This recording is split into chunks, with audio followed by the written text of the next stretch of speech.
জীবনের স্রোত যেখানে নিত্য বহমান, কাশীপুরের এই ঘাট ঠিক তেমনই এক জায়গা। এখানে প্রতিদিন শত শত মানুষ আসে আর যায়। মাঝিরা যাত্রী পায়, পয়সা রোজগার করে, সন্ধ্যায় ছেলে মেয়ের জন্য চাল ডাল কিনে ঘরে ফেরে। জীবন এখানে কঠিন, কিন্তু থেমে নেই। কিন্তু এই বহমান জীবনের ঠিক পাশেই যেন একটা স্থির বিন্দু হয়ে রয়ে গেছে অমল আর তার নৌকা। সেও ঘাটে আসে, নৌকা বাঁধে, যাত্রীর জন্য অপেক্ষা করে, কিন্তু তার অপেক্ষা যেন কোনো দিন ফুরোয় না। মানুষ তার সামনে দিয়ে হেঁটে যায়, তার নৌকার দিকে তাকায়ও না, যেন সে আর তার নৌকাটা ঘাটের একটা পুরনো মরা গাছের মতো, যা সবাই দেখে কিন্তু কেউ খেয়াল করে না।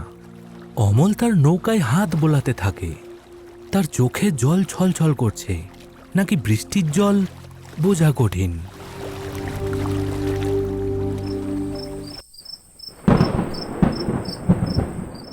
এমনই একদিন আমাবস্যা রাতে আকাশে মেঘ তখন চারিদিক ঘিরে ধরে আছে, কখনো কখনো বিদ্যুৎও পড়ছে। এমন সময় ঘাটের পাড়ে অমল তার নৌকার উপর বসে আছে। আর কত ভিজবি? ঠান্ডা লাগে না তোর? আমার তো লাগে, বুকের ভেতরটা পর্যন্ত ঠান্ডা হয়ে আসে। ঘুমিয়ে পড়, আজ রাতটা বড় খারাপ। আমাবস্যার রাত, নদীর মন মেজাজ ভালো থাকে না। ঘুমিয়ে পড়। এমন সময় অন্ধকারের মধ্যে থেকে একটা গলার আওয়াজ ভেসে আসে। গলার স্বর শান্ত কিন্তু ভারী। ও মাঝি, শুনছেন? অমল চমকে ওঠে। সেই ঘাটে এত রাতে মানুষের গলা শোনার কথা ভাবতেও পারে না। সে ঘাড় ঘুরিয়ে তাকায়। অন্ধকারের কারণে ঠিক মতো দেখাও যায় না। একটা ছায়ামূর্তি দাঁড়িয়ে আছে বলে মনে হয়। ঘাট বন্ধ, পারাপার হবে না, অন্য ঘাটে চলে যান। ছায়ামূর্তিটা ধীরে ধীরে এগিয়ে এসে লণ্ঠনের স্বল্প আলোয় দাঁড়ায়। একজন বৃদ্ধ, পরনে সাদা ধুতি পাঞ্জাবি, কাঁধে একটা কাপড়ের ঝোলা। বৃষ্টিতে তার গা ভিজে একাকার, কিন্তু তার মধ্যে কোনো অস্থিরতা নেই। মুখটা অসম্ভব শান্ত। এই দুর্যোগে 10 ক্রোশ হেঁটে অন্য ঘাটে যাব? তাছাড়া এই নদীর তো আর কোনো ঘাটই নেই। আপনি তো এখন একমাত্র মাঝি। বললাম তো পার হবে না। 10 বছর ধরে বন্ধ, কানে কথা যায় না। যান এখান থেকে। 10 বছর? সে তো অনেক লম্বা সময়, কিন্তু আমার যে ওপারে যাওয়াটা বড্ড জরুরি মাঝি। বড় বিপদে পড়ে এসেছি। আপনার বিপদ দিয়ে আমি কি করব? আমার নিজের বিপদই আমি সামলাতে পারি না। অমল অন্যদিকে মুখ ঘুরিয়ে নেয়। তার হাবভাব স্পষ্ট যে সে আর একটা কথাও বলতে রাজি নয়। ভাড়া যা চাইবেন তাই দেব, দ্বিগুণ 3 গুণ। মানুষের বিপদে সাহায্য করলে ঈশ্বর মুখ তুলে চান। ঈশ্বরের কথা শুনে অমলের মুখটা আরও বিকৃত হয়ে যায়। সে তাচ্ছিল্যের সঙ্গে হাসে। ঈশ্বর? তিনি আবার কার দিকে মুখ তুলে চান? আমার দিকে তো কোনোদিন চাননি। আপনার দিকে চেয়েছেন যখন, তখন তাকেই বলুন আপনাকে পার করে দিতে। আমার নৌকা মানুষ পার করার জন্য নয়।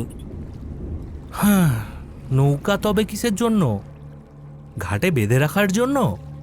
দেখুন বাইরে ঝড় বৃষ্টি বাড়ছে, দয়া করুন, একজন সমস্যায় পড়া মানুষকে ফিরিয়ে দেবেন না। অমল লোকটার দিকে কিছুক্ষণ তাকিয়ে থাকে। লোকটার শান্ত স্থির চোখ দুটোয় এমন কিছু একটা আছে যা তাকে অস্বস্তিতে ফেলে দেয়। সে সাধারণত এতটা বিচলিত হয় না। বললাম তো আমি পার করি না, আমার একটা সমস্যা আছে। কি সমস্যা?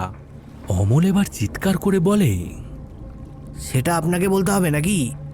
যান বলছি, নইলে কিন্তু ভালো হবে না। বৃদ্ধ লোকটি একটুও বিচলিত হন না। তিনি তার ঝোলা থেকে একটা ছোট পুটুলি বের করে বলেন, আমার কাছে কিছু নারকেলের নাড়ু আছে, আমার স্ত্রী বানিয়ে দিয়েছিল। বড্ড ভালো বানায়। একটা খেয়ে দেখবেন, মাথাটা ঠান্ডা হবে। অমল অবাক হয়ে যায়। সে ভাবে এই লোকটি কি পাগল? সে এত অপমান করছে আর লোকটা তাকে নাড়ু দিচ্ছে। সে কিছু বলতে গিয়েও থেমে যায়। লোকটার সরলতার কাছে তার রাগটা কেমন যেন জল হয়ে যায়। আমার এসব ভালো লাগে না। না খেয়েই বলে দিলেন কি নেবেন না? কিন্তু আমাকে তো ওপারে যেতেই হবে। আপনি ছাড়া যে গতি নেই। কথা দিচ্ছি, আপনাকে বিরক্ত করব না, চুপচাপ বসে থাকব। অমল অনেকক্ষণ চুপ করে থাকে। তার ভেতরে একটা দ্বন্দ্ব চলতে থাকে। কেন যেন তার মনে হতে থাকে এ লোককে ফিরিয়ে দেওয়াটা ঠিক হবে না। একটা অজানা ভয় বা কৌতূহল তাকে ঘিরে ধরে। উঠুন, কিন্তু কোনো কথা বলবেন না। একদম চুপ করে বসে থাকবেন, আর যা ভাড়া চাইবো তাই দিতে হবে। লোকটির মুখে একটা হাসি ফুটে ওঠে, যেন তিনি জানতেন অমল রাজি হবে। নিশ্চয়ই নিশ্চয়ই। লোকটি সাবধানে নৌকায় উঠে বসেন। অমল নৌকার দড়ি খোলে, তারপরে বৈঠা হাতে তুলে নেয়। 10 বছর পর তার নৌকা আবার যাত্রী নিয়ে মাঝ নদীতে ভাসতে শুরু করে।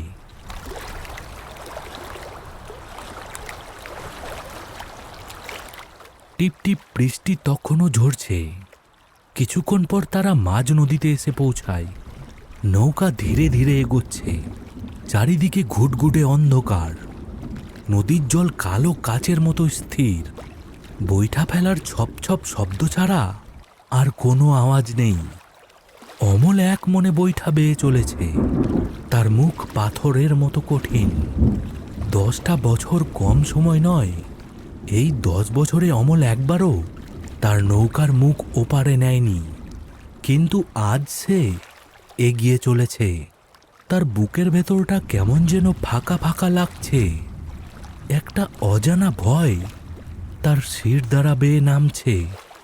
তার ঠিক উল্টো দিকে লোকটি চুপ করে বসে আছেন। তার চোখ বন্ধ, যেন ধ্যান করছেন। কিছুক্ষণ পর বৃদ্ধ লোকটি চোখ খোলেন। তিনি অমলের দিকে শান্ত দৃষ্টিতে তাকান আর বলেন, আপনার এই নৌকাটা তো বেশ পুরনো, তাই না? অনেক দিনের সঙ্গী মনে হচ্ছে। অমল চমকে ওঠে। লোকটা কথা না বলার প্রতিশ্রুতি দিয়েছিল। সে বিরক্ত চোখে তাকায়, কিন্তু কিছু বলে না। লোকটি নিজের মনেই বলছেন, পুরনো জিনিস বড্ড মায়া ধরিয়ে দেয়, ছাড়তে চাইলেও ছাড়া যায় না। আপনারও ঠিক তেমনটাই হয়েছে নিশ্চয়ই। এবার অমল বৈঠা চালানো থামিয়ে দেয়। সে তীক্ষ্ণ চোখে লোকটির দিকে তাকায়। আপনাকে চুপ থাকতে বলেছিলাম। মাফ করবেন, আসলে এত শান্ত পরিবেশে কথা বলতে ইচ্ছে করে। আপনি তো সবসময় একা থাকেন, তাই না? কথা বলার লোক পান? আমার কথা বলার দরকার হয় না। হয়তো সবারই হয়। মানুষ একা থাকতে পারে না মাঝি।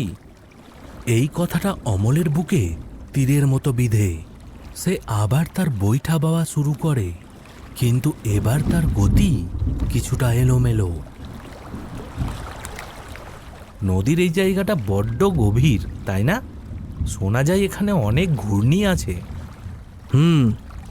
হ্যাঁ, নদী যেমন দেয় তেমন কেড়েও নেয়। তার রূপের কোনো শেষ নেই। এই যে শান্ত জল দেখছেন, এর নিচেই হয়তো কোনো লুকিয়ে আছে ভয়ঙ্কর কোনো ইতিহাস। অমলের হাত কাঁপতে শুরু করে। সে বৈঠাটা আরো শক্ত করে ধরে।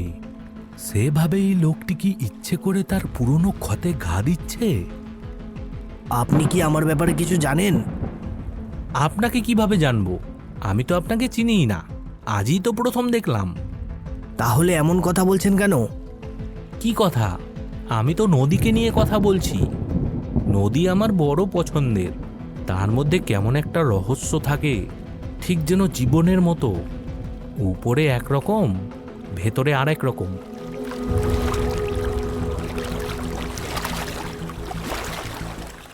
অমল আর কোনো উত্তর দেয় না, কিন্তু তার মনের ভেতরে ঝড় বইতে শুরু করেছে। 10 বছর ধরে যে স্মৃতিগুলোকে সে বুকের ভেতরে কবর দিয়ে রেখেছিল সেগুলো যেন আজ মাটি ফুঁড়ে বাইরে বেরিয়ে আসতে চাইছে। হঠাৎ করে নৌকাটা জোরে ঝাঁকুনি খায়, যেন জলের নিচে কিছু একটার সাথে ধাক্কা খেয়েছে। অমল প্রায় পড়েই যাচ্ছিল। কি হলো? সে ঝুঁকে জলের দিকে তাকায়, কিন্তু আমাবস্যার অন্ধকারে কিছুই দেখা যায় না, শুধু কালো জল। কিছু না, হয়তো কোনো গাছের গুড়ি ভেসে যাচ্ছিল। আপনি এত ভয় পেলেন কেন? আপনি তো এই নদীর সব কিছু চেনেন। অমলের কপালে বিন্দু বিন্দু ঘাম জমেছে। সে ভয় পায়নি, সে আতঙ্কিত হয়েছে। এই ঝাঁকুনিটা তার কাছে খুব চেনা, ঠিক এমনভাবেই। না, সে আর ভাবতে চায় না। আপনি আপনি ওপারে কোথায় যাবেন? শ্মশানের ঘাটে নামিয়ে দিলেই হবে। লোকটির কথা শুনে অমলের বুকের ভেতরটা ছ্যাঁত করে ওঠে। শ্মশানের ঘাটটা বহু বছর ধরে পরিত্যক্ত। শ্মশানের ঘাটে? ওখানে তো কেউ